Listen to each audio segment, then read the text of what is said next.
अस्सलाम वालेकुम दोस्तों, मैं हूं आसिम सफ़ेल और आप देख रहे हैं मेरा यूट्यूब चैनल और फेसबुक पेज। उम्मीद करता हूं कि आप सब खैरियत से होंगे। अल्लाह पाक आप सबको अपनी हिफ्ज़ व अमान में रखे। दोस्तों, आज का हमारा प्रोग्राम हरमल के बीजों की अफादियत पर है। इस वीडियो में हम आपको हरमल के फ़वाइद बताएंगे और मुख्तलिफ़ बीमारियों में इस्तेमाल होने वाले इसके नुस्ख़ाजात भी बताएंगे। तो इससे पहले जल्दी से हमारे इस चैनल को सब्सक्राइब कर दें और साथ में दिए गए बेल आइकन के बटन को भी ज़रूर प्रेस कर दीजिएगा। दोस्तों, हरमल का पौधा 3 फीट तक ऊंचा होता है। इसका मिजाज दूसरे दर्जे में गर्म खुश्क होता है। इस पौधे के पत्ते और बीज मुख्तलिफ अमराज में इस्तेमाल किए जाते हैं। ये दिमागी अमराज के लिए मुफीद होते हैं।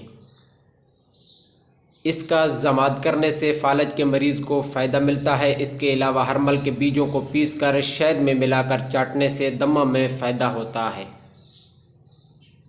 अगर इसकी मिकदार ख़ुराक आपको बताएं तो 1 से 5 ग्राम तक इसकी मिकदार ली जा सकती है।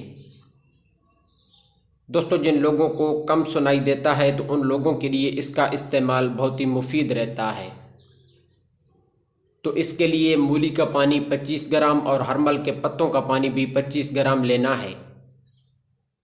इसके बाद तिली का तेल 40 ग्राम लेकर इनको मिक्स करके इन सब को आग पर जोश देना है। जब पानी जल जाए तो तेल बाकी रहने पर इसे निथार लेना है। इसे नीम गर्म 2 से 3 कतरे कान में डालने से बहुत ही फ़ायदा मिलता है। इसके अलावा दमा के मरीज़ अलसी के बीज 10 ग्राम, हरमल के बीज 10 ग्राम और शहद 20 ग्राम ले लेना है। अलसी और हरमल के बीजों को पीसकर शहद में मिलाकर माजून तैयार कर लेना है। इससे सुबह शाम थोड़ा सा चाटने से दमा के मरीज़ को फ़ायदा मिलता है।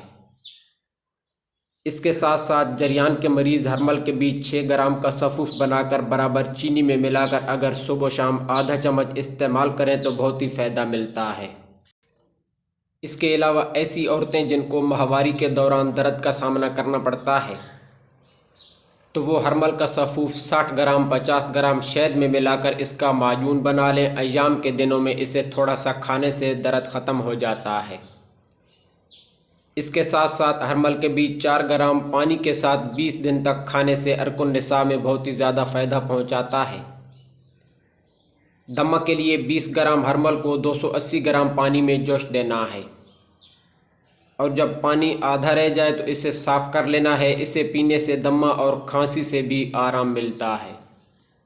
तो दोस्तों, ये थे हरमल के फ़वाइद। उम्मीद है कि ये वीडियो आपको पसंद आई होगी। अगर वीडियो पसंद आई हो तो इसे लाइक और शेयर ज़रूर कर दीजिएगा।